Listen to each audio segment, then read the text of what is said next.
Hello friends, welcome to KYC words. ఈరోజు సంక్రాంతి సందర్భంగా లేపాక్షిలోని దుర్గమ్మ టెంపుల్కి వెళ్ళాను. అక్కడ చాలామంది టూరిస్టులు వచ్చారు. అంటే చాలామంది వచ్చారు, పర్యాటకులు అనకూడదు, భక్తులు వచ్చారు. దాంట్లో దాదాపు మీరు నమ్మకపోవచ్చు, 30, 26, 27 లోపు అమ్మాయిలు అబ్బాయిలు ఎక్కువ మంది ఉన్నారు. అది చూసేసరికి ఒక టైం హ్యాపీనెస్ వచ్చింది. అంటే టెంపుల్స్కి ఇంకా అంటే టెంపుల్స్ వైపు వస్తున్నారు యువత.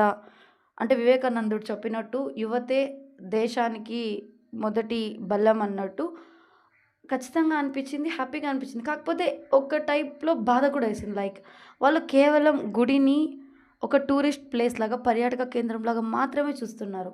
దాన్ని అలా కాకుండా ఆధ్యాత్మిక పరంగా, స్పిరిచువల్ పరంగా, మన హిస్టరీ పరంగా చూస్తే ఇంకా మన హిందూయిజం కానీ, మన సనాతన ధర్మం కానీ ఎంత ముందుకు వెళ్తుందా అని అనిపించింది. బట్ పర్లేదు, దీనివల్ల కూడా ఐఎమ్ హ్యాపీ. అంటే ఎక్కడో ఒక మూల కనీసం ఆ వయసు అబ్బాయిలు కానీ అమ్మాయిలు కానీ సినిమాలు, పబ్బులు, క్లబ్లు అనుకోకుండా కనీసం టెంపుల్స్ని పర్యాటక కేంద్రాలుగా అన్న ట్రీట్ చేస్తూ వస్తున్నారు. అంటే భక్తి లేదా అంటే లేదు అని కాదు, ఏదో ఒక మూడ్లో 100%లో ఒక 40%, 30% భక్తి అనుకుంటే ఇంకా 60-70% ఒక టూరిస్ట్ లాగా, టూరిజం ప్లేస్ లాగా ట్రీట్ చేస్తున్నారు. పర్లేదు, ఇది కూడా పర్లేదు. బట్ పూర్తిగా 70% భక్తితో రావాలి అని మన హిందూయిజంకి, మన సనాతన ధర్మంకి మళ్ళీ మునుపటి రోజులు రావాలని మనస్ఫూర్తిగా కోరుకునే దాంతోపాటు మన పిల్లలకు కూడా మన రాజుల కథలు చెప్దాం. అంటే రాజులు ఎలా ఎంత శౌర్య పరాక్రమంతో ఉండేవాళ్ళు.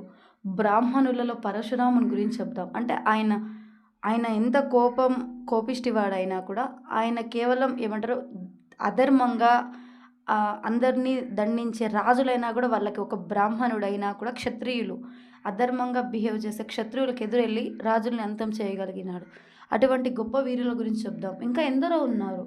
ధర్మం అంతెందుకు, వాళ్ళందరి గురించి వద్దు, ఎంత మొఘలులు, బ్రిటిష్ వాళ్ళు, ఇంకా మరెన్నో దేశస్తులు, మరెన్నో మతాల వాళ్ళు మన దేశంలో మతాలు మారమని చెప్పి భయపెట్టిన, ప్రలోభ పెట్టిన, బియ్యం, డబ్బు, ఉద్యోగం ఏది చూసి ప్రలోభ పెట్టిన మారకుండా కేవలం హిందూ ధర్మంని నమ్ముకొనే, మా ధర్మం, మా సనాతన ధర్మం ఇది నమ్ముకొని ప్రాణాలు సైతం ఇచ్చేసి మనం ఇప్పటికీ హిందువుల్లా కొనసాగుతున్నాం. చూడు, మన పూర్వీకులు వాళ్ళ త్యాగాన్ని కథలుగా చెప్దాం. ఆనాడు వాళ్ళ చేసిన త్యాగ ఫలితం మన స్వతంత్రం అంటామే, ఆనాడు వాళ్ళ చేసిన త్యాగ ఫలితం మనం ఈనాడు సనాతన హిందువులుగా ఉన్నాం అని చెప్దాం. Thank you for watching.